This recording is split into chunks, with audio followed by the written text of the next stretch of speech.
so much of our lives inside. Either in traffic at work or close eyes. How about we all agree that it's way overdue to take back our lives? What's up, everybody? Welcome into the Work Wherever podcast. This is the podcast where we talk about AI, automation, the ability to work wherever so you can live every day like it is Saturday. And today, we got a good one. It is a traditional podcast, a long form, if you will, a interview.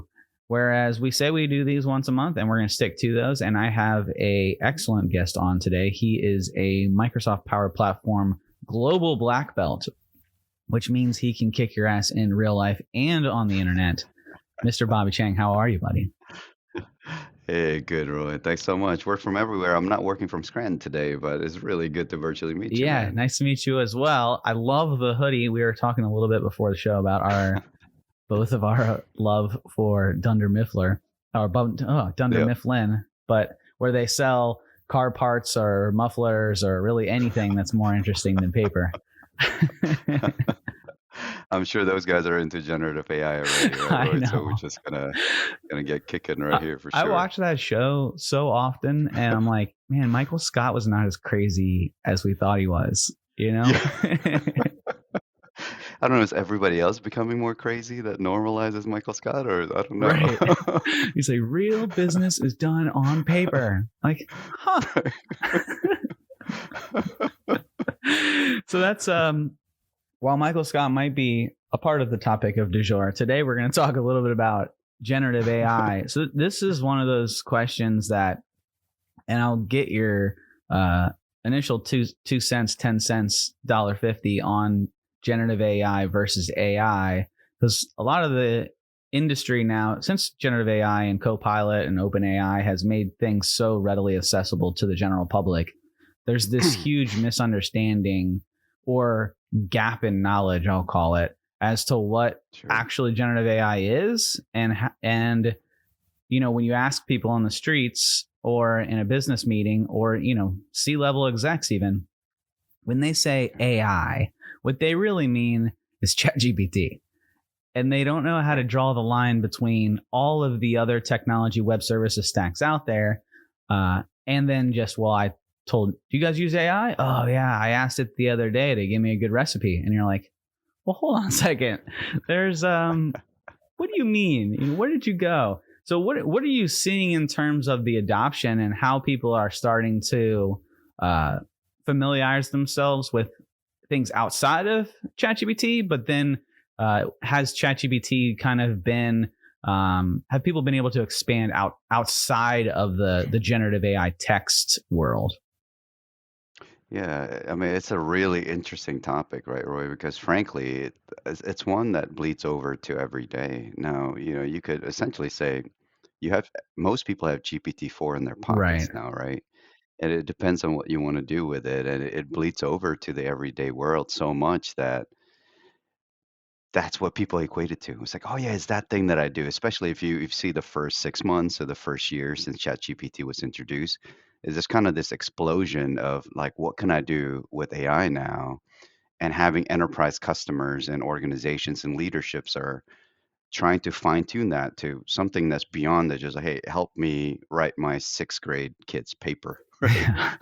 Like what can I do to actually make an impact in organization? And we're seeing organization across multiple industries that's actually doing some really creative stuff to minimize risk, right? Like to help with customer service, to detect fraud. And there's so many aspects of it that people are doing, and it's really bound to your imaginations where it even in the first few months of the explosion of generative AI, even folks that are really embedded in AI are kind of grappling that their job will never be the same again, right?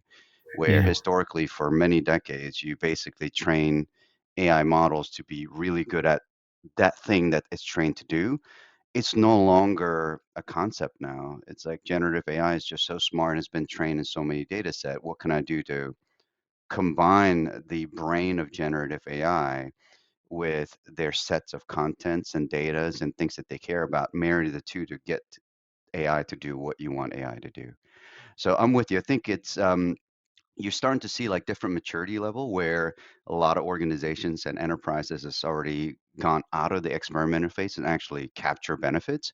But by and large, though, if you talk to most folks, even like the smartest folks that are in tech, they kind of like, oh yeah, it's that thing that we kind of just do over the weekend to come up with creative stories or come up Mhm. with fun recipe or reformat my emails, you know? So like to your point, like what can we do to get out of this concept of novelty to something that's impactful, right? And that's sort of like the where are you as an organization to figuring out what that recipe is, because that's where it's going to set you apart to, you know, help retain talent, to be able to fend off your competitors, because if you're not doing it, somebody else in your space is, Yeah. right? Like, so you got to make sure that you're there to define what that means for your organization. That's the I think that last sentence you just said there is, if you're not doing, somebody else in your space is. That's the driver right now, as to, because we're seeing innovation here like we've never Yeah, seen. Well, maybe not since the assembly line or the industrial revolution. Like yeah, this is totally new, totally changing jobs. When we went from cows to plowing fields to tractors to plowing fields, that was a huge change, but the human was still in the driver's right, seat. Now we're starting to see right, this change where it's, well, hold on, is the human still in the driver's seat?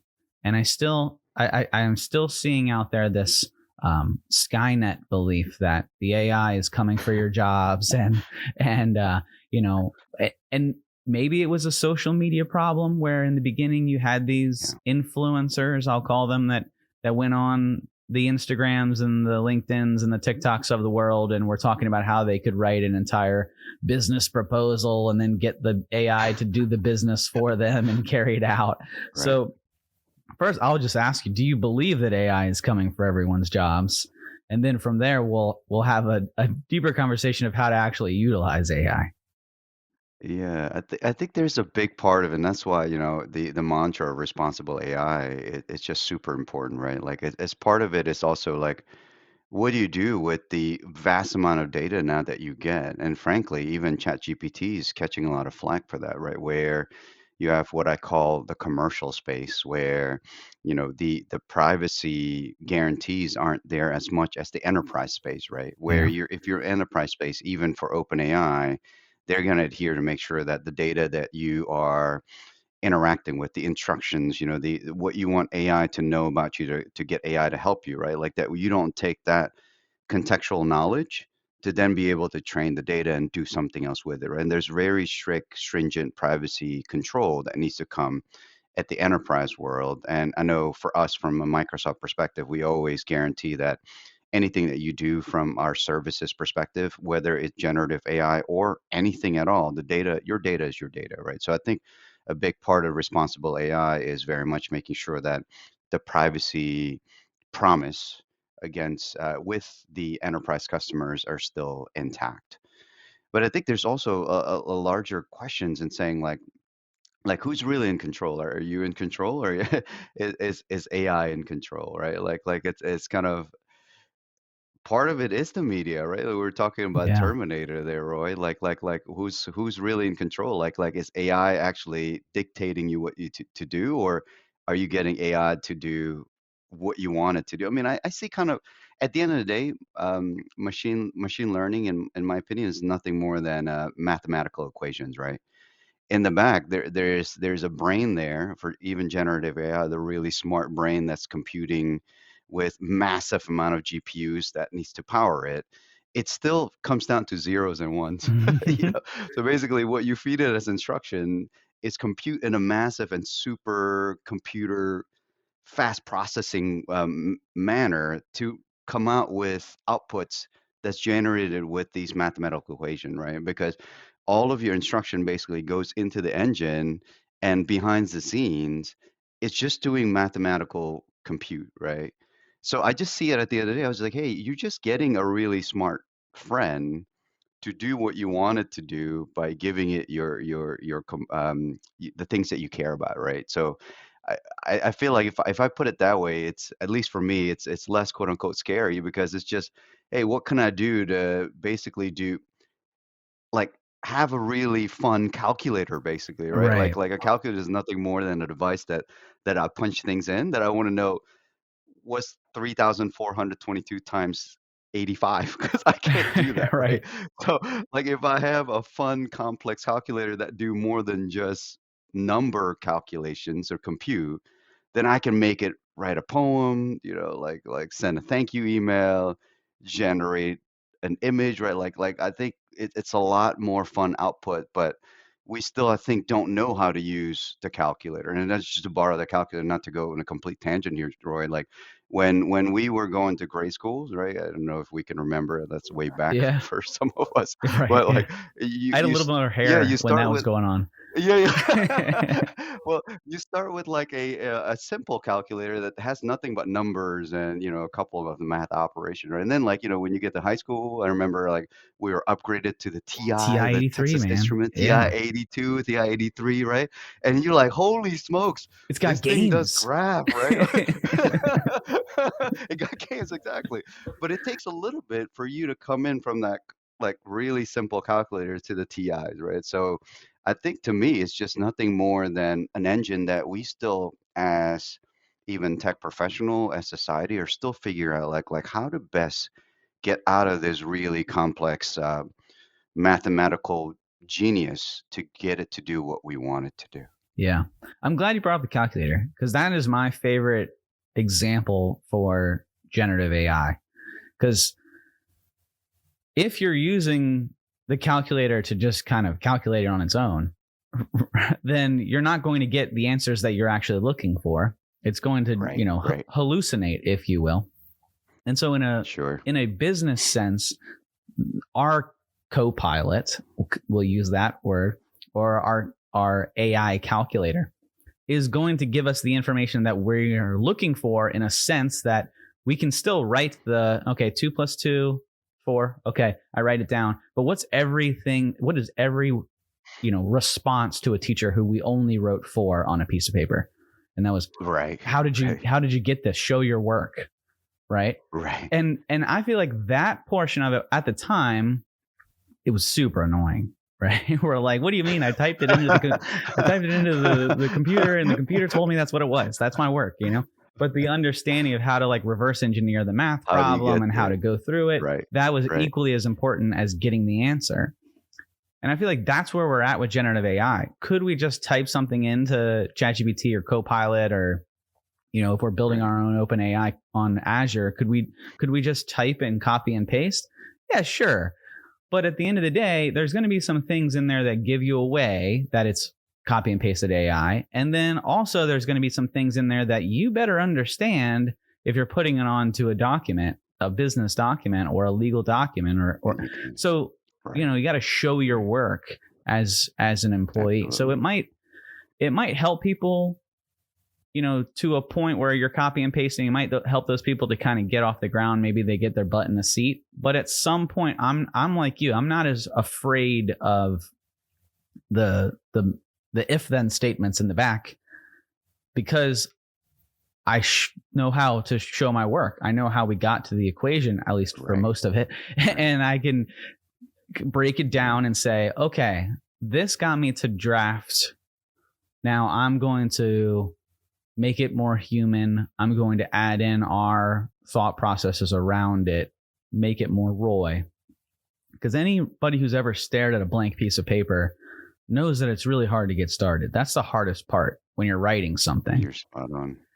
You're spot on. I'm really liking this analogy, right? Because to your point, we always had to show our work, Yeah, even before the calculators. You need to know, hey, even if you're wrong, right? The teacher will give you partial credit because you showed your thought process in getting there. I'm wondering, I know this is like a big debate of like to use ChatGPT or not to use ChatGPT. I just kind of see it like, hey, forget ChatGPT as a brand. I mean, I think it's generative AI as a yeah, capability, right? Like to whether we are going to allow that usage even in the academic world. I love there was an interview in like USA Today just a few months ago, and I can't remember unfortunately the really smart lady's name, but she was working in academic, and she was asked by the host saying like, "Hey, how do you feel about the kids cheating Mm. by using ChatGPT now to write their papers, right?" And of course, there's a big debate. Like the state of New York blocked ChatGPT months after it was Yeah. introduced, only to lift it back up the Right. following academic year because they knew they couldn't stop it, right? Like, it was like, how do you stop the use when How do you stop anybody the could internet? use their own? Right. Yeah, like anybody could just jump on their own mobile devices. Like you're not gonna. I mean, there's just no way out of there. And her response was brilliant. Her response says, instead of worrying if your kid's gonna use ChatGPT, why don't you just assume and promote that they all do it, right? Just go home, use ChatGPT, and here's what I want you to do. I want you to come in with the output that ChatGPT provided. No devices. You literally print it out, and together as a group during class time you debate and you fix and you update what it produced to your point, right? To your analogy before, Roy, like show how you got there, show how you tweak it, show where it's good and where it's not good, and how you can put your own stamp behind your work because ChatGPT should be your starting point and generative AI should be your starting point, right? And I hope academic catches fast enough to that mantra, right? And we often like put academic or even like federal agency work usually as like people that are on the laggard side. So I really hope that at least some teachers are a little bit more open-minded because I don't think we're that far away in a world where where Copilot and these generative AI capabilities right into the productivity stack where you can just open a Word document and basically say, write me 10 pages on Queen Victoria, right? Like, but you also don't want the kids to basically say, awesome. Now I'm 2 minutes in and I'm done, Right. right? You almost have to be able to tell them to or construct their mind in being creative and analytical and skeptical, right? Like you almost have to teach that as a way to do rational thinking with along working side generative AI because I think we're just obviously in the very early infant stages of what this thing can do and where it's going to take us. Like think about like 10 or 15 years where these kids are going to be actually at the work spot and where AI is going to be in just basically every facet of what they do, right? If they don't learn it today, what are they going to do when they get to the work spot and it's proliferated in everything that they do? I totally agree. So my children are homeschooled, but I introduced ChatGPT to my oldest, my 13-year-old, and took the same approach as what you just mentioned, where it was like, look, like this is not the answer.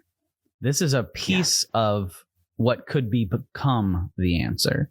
So read this, understand it, know that it's probably wrong in some instances within it, and rephrase it. I love the idea of taking the exact prompt and then debating the exact prompt. I love that idea. I think that is so cool. Right. So much of technology is done outside of tech. My wife and I teach a introduction to computer science and an introduction to Python course. The introduction to computer science is to the younger kids, so it's elementary school, middle school, and then the Python is high school kids. And awesome. It's been a lot of fun. And we have started the conversation with them shutting the machines and saying, this is the design lifecycle. So before we build anything, let's understand who we're building it for, what they're into. You brought the Rogers bell curve and the laggards. Where are we early adopters? Are we early majority? Where are we at on this? And who are we building it for? And why are we building it? And then, because so many of these kids want to dive straight in and they're like, well, I just want to build because these Blockly, the Microsoft make codes and everything like that it goes. I feel like that's the same approach we need to take with generative AI as adults. We've gotten a new toy and you can jump right in and start messing with it. And to some extent, we need to encourage that. But we also need to encourage the understanding of the process and what all is involved from the human aspect to say, look, this is a tool. Sure. This is a part of your work. This is something to help get you to a draft or a better draft than you would have just writing it up. There's a couple agencies, and I'm not going to say who the agencies are that we're supporting right now that are using ChatGPT and the Bing Enterprise. I guess it's Copilot now. It used to be called Bing Chat, Yep. right? Yep. And they would say, and I thought of this while you were speaking, is ask it for the response, and then when you take it, it's going to articulate it into a like PhD. This is what he said yesterday, into a PhD type of writing. But we want it in plain language speak. Our audience is coming to this information because they don't understand the information. So take the Right. information, rephrase it, add in plain speak so that we can articulate it to Right. who we're actually trying to reach. Because these AIs, these generative AIs, they don't totally understand your audience. In fact, they don't really at all. That's your job. And so this is a tool to get us to a better draft. And there's a few use cases that I really enjoy around generative AI, but I would love to hear any use cases that you've heard around empowerment of the individual instead of, because you brought up the debate between the AIs, right? There's are we using this to replace our workforce, or are we using this to empower our workforce? And that's become a big topic of discussion, so much so where people are starting to boycott it, which I have another question for you after that. But for the AI, the empowerment versus replace, how do you sit on that? I obviously know where you sit because I've had this conversation with you before, but how do you view that? Oh man, that one it's a big one, right, Roy? Yeah. Like you like to think that jobs always changes anyways, right? Like in the days of, I think a perfect example for it is the banks before the ATM was introduced, Mm. right? They always came in like, hey, the banks were a way to draw money, and you go up to the tellers. And when ATM was introduced, the tellers were all freaking out. They're like, oh my goodness, we're gonna lose our job now because no one needs to talk to us anymore. They have a machine to do it. And with the introduction of ATM, actually, what they found is they kept the same amount of tellers, and they just change it into a higher level of interactions, right? Like, so a lot of the ATM, um, what they would normally do that's now taken by ATM is shift it to a higher, richer conversation, potentially opening up different account if they want to shift mortgage, right? Like a lot more um, very in-depth customer experience type of interactions that these tellers end up seeing after the invention of ATM. And of course, that's a long, long time ago. But, from a lot of what I see in my own, at least, pocket of experiences of where we're pushing generative AI to organizations, is that they're also seeing that this is about empowerment of people to do better at what they're doing, so that you take kind of the mundane part out of it and enriching those components, right? Like, so I see that, but to also say that it doesn't replace job or take people's job away, I think would be kind of irresponsible to Yeah. say that out loud too, right, Roy? I mean, you're seeing the entertainment industry, like even people that are highly paid, all the way to the actors and actresses and directors that are frankly freaking out that they're saying like, "Hey, my $100 million studio is no longer needed because I could put a backdrop in generative AI that cost me all of $2,000." Yep. You know, so I don't know where do you see that, right? Like it's kind of like, yeah, I think if used responsibly, going back to what we're saying, we could empower the people to do better, to help the entire organization save costs, save money, and generate more revenue, right? You're seeing a lot of that, and companies already thriving with so many generative AI scenarios that they're bringing into the market, into their product set, into their day-to-day processes. But in others, you also see it as a way like, hey, can I take this more on and buy more GPUs so Mm-hmm. I don't have to hire as many people, or I could cut my workforce by 10%, right? Like, so I think it does both, and there's a big debate in saying like how much do we want to support this, because it goes from a socioeconomic side too, to the more top 1% of the population, right? Like it kind of supports like the bottom line of the executive, while potentially taking down people that are a little bit more like where manual effort is no longer needed, I should say. Yeah. So it's a tough one, man. It is a tough one. It for sure is a tough one. I look at it from a human perspective to say that, have you ever, I won't name the company. Actually, yes, I will, because screw them. Have you ever used Expedia before? Sure. Yeah, so Expedia, I had their system messed up, double booked. I actually did an entire podcast episode. That's why I was like, you know what? The podcast is already out there. So I double booked a flight, obviously by accident. The flight that I was going to had a connector, and the system double booked my flight to the connector, and then I had one connect. So it was like I had 3 flights, 2 that were going to the one place, and then 1 that was going somewhere else.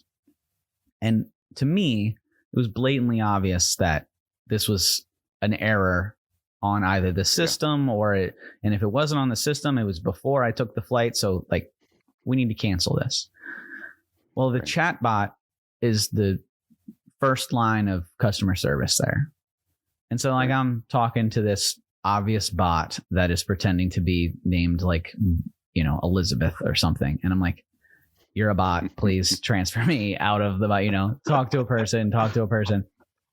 And it left such a bad taste in my mouth that the bot wanted to, and the bot is smart enough where can analyze my text to say, is this person being truthful? Are they changing their story? You know? Right. And it deemed that I was inconsistent with my story, where I'm like, just send me to a human so that like we can take a look at this and clearly like identify that never happened until it got escalated to a point where I finally got a manager on the phone. And at that point, they're like, well, I have to stand by the conversation because of what was implemented. And so the customer service level there, obviously they are reducing the numbers of their customer service team because they want to get people through the bot, or they're trying to get the low level stuff handled so that when they do escalate it, they're talking to the bigger areas. To your point, the ATM, I think, is an amazing example for what it is that we're talking about. Expedia for me is what my initial experience is a masterclass on how not to implement AI. I think that as humans, since our guardrails are up against these machines, we're going to naturally turn to more human interaction. So the ATM came out, and at first I'm going to go to the ATM because of how convenient it is. When I'm making a deposit now, I go inside.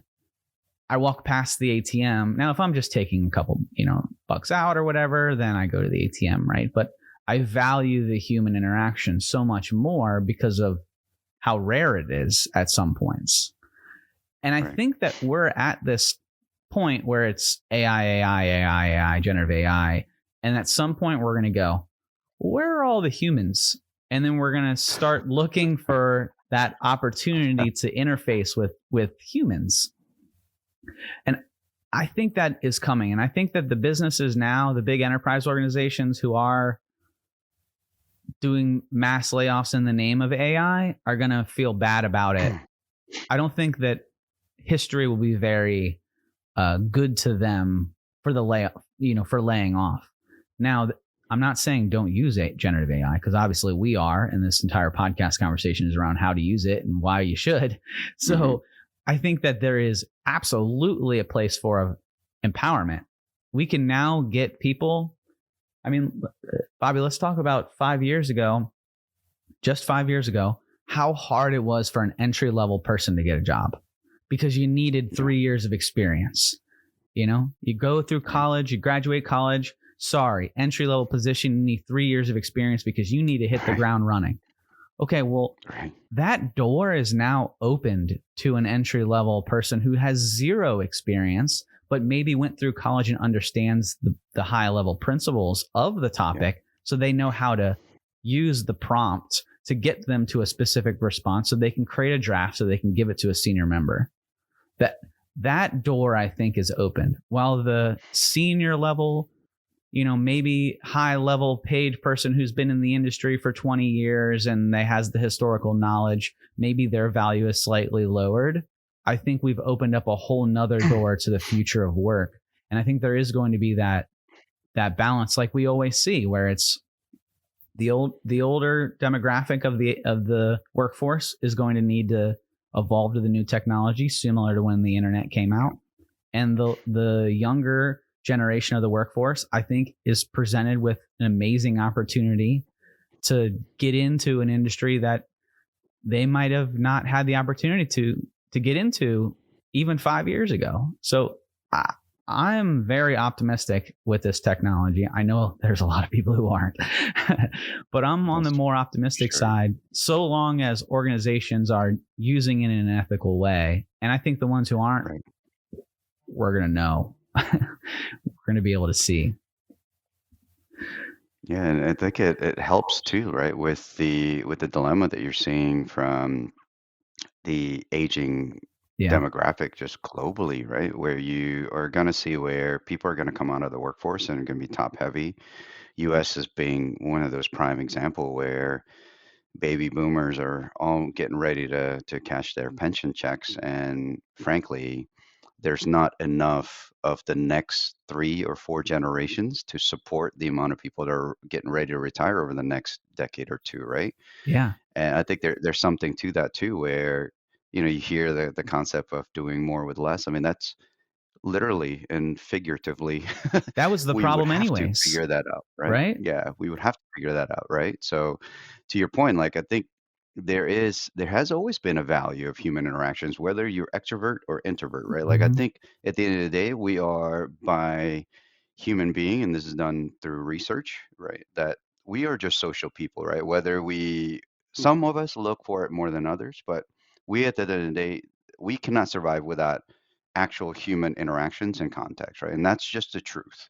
Mm-hmm. I think there will always be a spot where human contacts are needed, and whether and this could probably be, and probably I'm sure have been talked to in many of your podcasts in the past, Roy, about like the whole hybrid and Yep.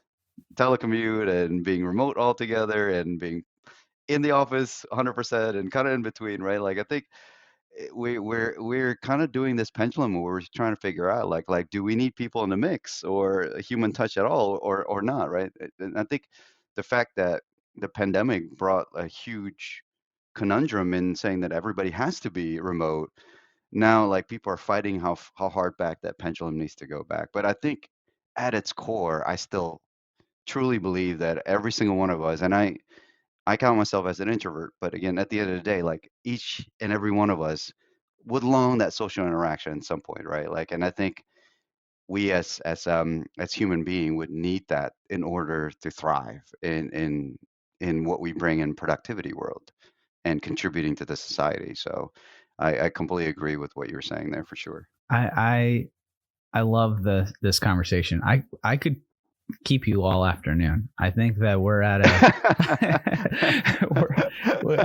I feel like I've kept you over, but I appreciate you so much for coming on, man. And the last conversation piece that I wanted to have here was around the internet. So I think that we're around the same age. I might be a little older than you. I don't know. You've aged a lot better than I have. But we had the internet, and I remember sitting on the internet and going on the internet and my parents being like, "What are you doing? Get off AOL," So, but had I not understood how to break my father's computer multiple times over, which, sorry, Dad, for installing all of the malware, through things like Angel Fire. Do you remember Angel Fire, or like the free website builders that existed out there? And MySpace allowed you to add HTML so you can make your background move and play music when someone got to your page. Those things that seemed relatively dumb when we were kids, just fun things, have now turned into a career in development. I wonder what we could potentially be holding back from our youth if we don't introduce them to this generative AI and they understand how to ethically do it now. I'm totally with you. Because the boomers, love my parents, but there's been an email or two of some Persian prince that is trying to get them some money, or Nigerian, right? or chain emails that go out there, where you're like, are you serious right now? Like, you don't understand this?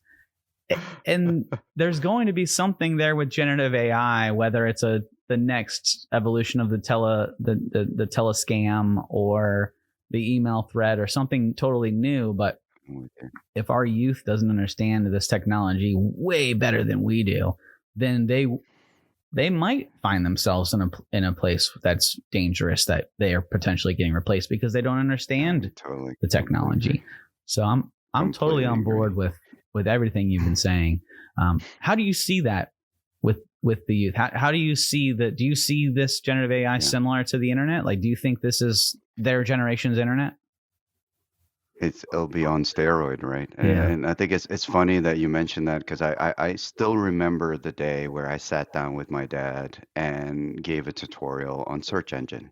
Right. I still remember the day. He's sitting on his big chair, right? One day I was like, "Hey, you need to tell me these things because all my friends are talking about it." I was like, "Well, let's do it because, you need that as a skill." Yeah, of course, we didn't know at that point that it's going to come into basically everybody's pocket through a Right. smartphone, right? Like, we didn't know the explosion that's going to come a decade or two later. But I still remember, Roy, the day where I was just like, "Hey, this box right here at the top, you basically type things that you want to know about, like where to eat and Yeah. the news of the day, right? Like he was like going in with his 11 fingers, right? Right. Like typing in and trying to figure out. Now he's probably a better search engine guy than me looking for Right. information. But to your point too, I think that's why, to go back to the original topic that we're talking about of showing your work, right? I think that the concept of critical thinking is way more essential now and 10, 20 years down the road than it will ever be in history, right? Because if you think about the amount of things that people can create now with the technology in the wrong hands, it's also there as a threat, right? Like deepfake and thinking about like just all those things that from informational source perspective that you can now easily spread the wrong thing. I think arming our next generation with how to, number one, protect themselves as much as possible, right? Not to be caught in that dilemma, and how to also deal with information that basically is just going to fly across, not just necessarily from a WhatsApp forwarded thing Yeah. about a Nigerian prince, right? Right? Like some of these wrong information could really take down somebody's life. So I think all that is, it's definitely a concern. And I love some of the things that you've been able to share, even to work alongside your kids, right? Because I think we as parents shouldn't be afraid of that. I think we should be able to, if anything else, arm the younger generation with the tools and the thought process to be able to work alongside it, because it's not going to go away. So like, how do we bring responsible AI, and not to just also put it into the corporation, but like at the individual level, like how do we teach people how to be responsible with, frankly, the tooling that they're going to have that could create potential malicious content too, right? So I know that's its own kind of philosophical debate there, Roy, but I just hope that there's enough people like yourself that would take the time to talk to folks that are high school or lower, your own kids, to be able to have that knowledge of how to work alongside technology. Because I just think like we're such in the beginning stages of this. It'll be scary if people are going into the world that we'll be in a few years without the knowledge of how to work with their surrounding. Yeah. I totally agree. Before I let you go, there's a lot of people listening who probably maybe are on the fence, haven't utilized AI. I know this year alone, January, February, I've gotten more people DMing me, emailing me, asking me to speak around generative AI and how do I use it? That's the big topic, right? How do I use it? How do I use it? How do I use it? So well, two-part question is, how can somebody get started using generative AI with the tools that Microsoft has readily available to them? And then the second question is, how do I know when to get off the generative AI free platform that exists and into something more advanced on the Microsoft Azure OpenAI, where I'm using my own data? How do I balance that? Yeah, absolutely. I would say the quickest way to get started is something that you mentioned in the past would be Microsoft Copilot, in my opinion. The idea behind Microsoft Copilot is that think of it as a way to use the GPT brain against a search engine, right? So what I like about Microsoft Copilot is that the basically index is the index of the search engine, the Bing search engine, the world, right? So basically world content, and you're putting it GPT smartness on top of it. So being able to access Microsoft Copilot, which is at no additional cost, you just go to look for Microsoft Copilot that you can download as an app in your phone. And at that point, you now have your GPT-4 friend to be able to interact with the world's content to get to your information that you're looking for. So that's at no additional cost. Where we start to see when does it make sense to pay for some of the premium feature is going to depend on what you're trying to do to get out of it, right? And a lot of times, most of the time that I talk to are with large enterprise customers. Obviously, with large enterprise customers, their goal and objective is really like what can they get to be more productive for their staff and to create better experiences for people they're interacting with, whether it's a customer, vendors, and suppliers. Then that's where we see a lot of the, we call it like, I guess, paid services for the Copilot, right? Like, and it depends on your role at that point. And what we love about the Microsoft ecosystem is we can talk to just about anybody, right? We have, for example, a leading security platform. So for the security people, the co-pilot that they're talking to, the GPT friend, is going to help a security officer to do better at the job, like identify potential threat, look at surface vector, how am I meeting my security and compliance requirements. Those are kind of the interactions that I have in a conversational way using um, Copilot and GPT technology to be able to identify those things that I, as a security officer, care about, right? Now, in my world, of course, I work with a lot of app developers in the low code, no code movement, right? Do we care about security in people being able to access our app in a secure manner?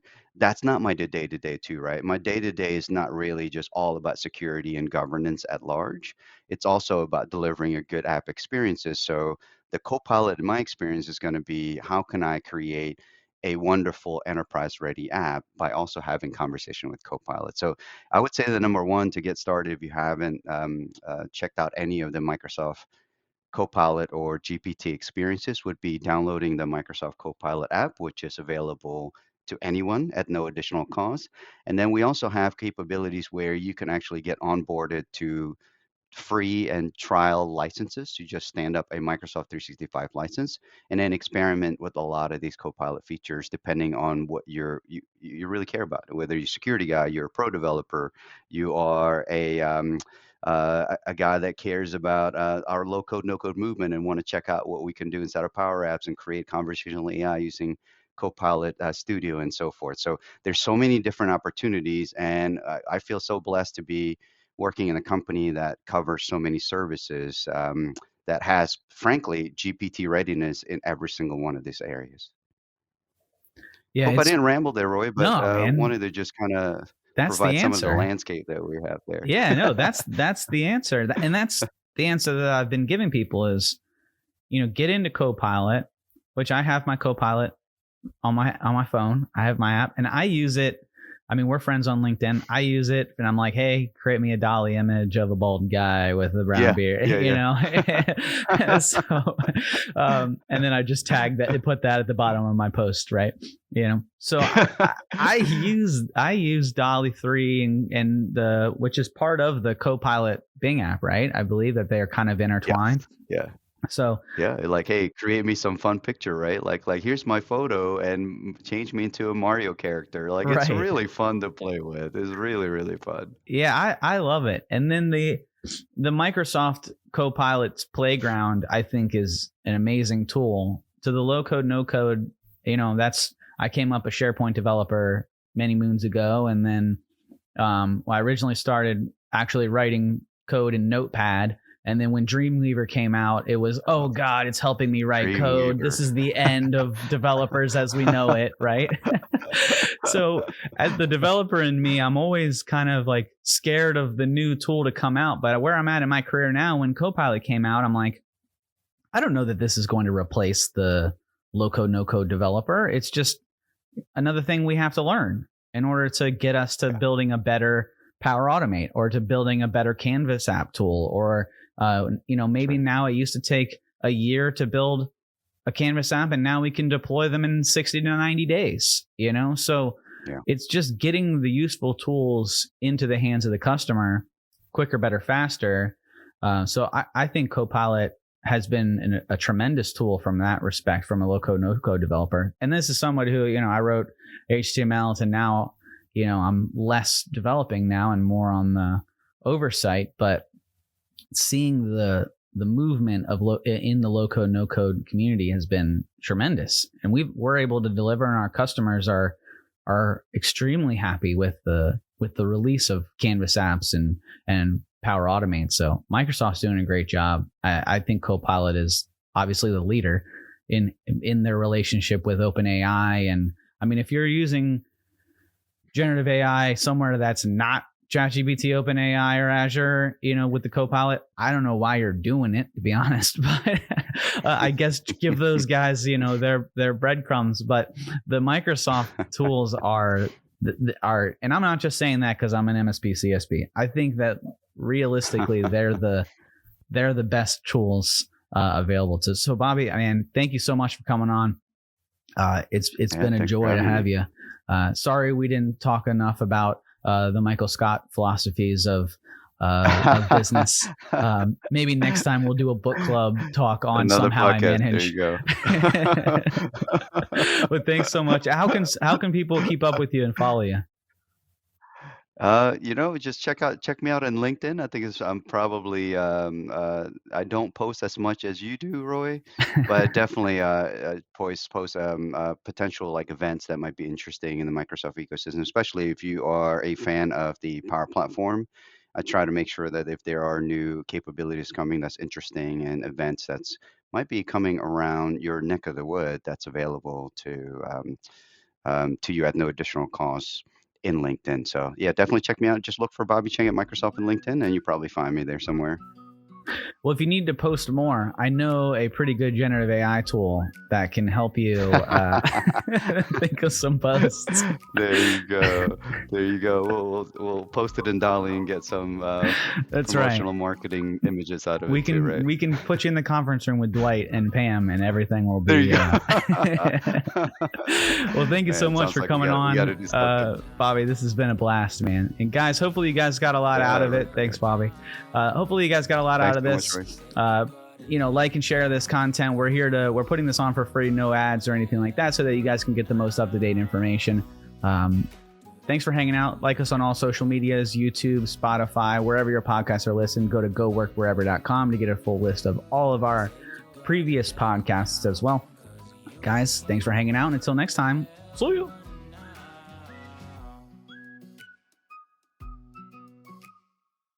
Hey there! Don't forget to hit that subscribe button and turn on notifications for all the latest videos from Capital Presence.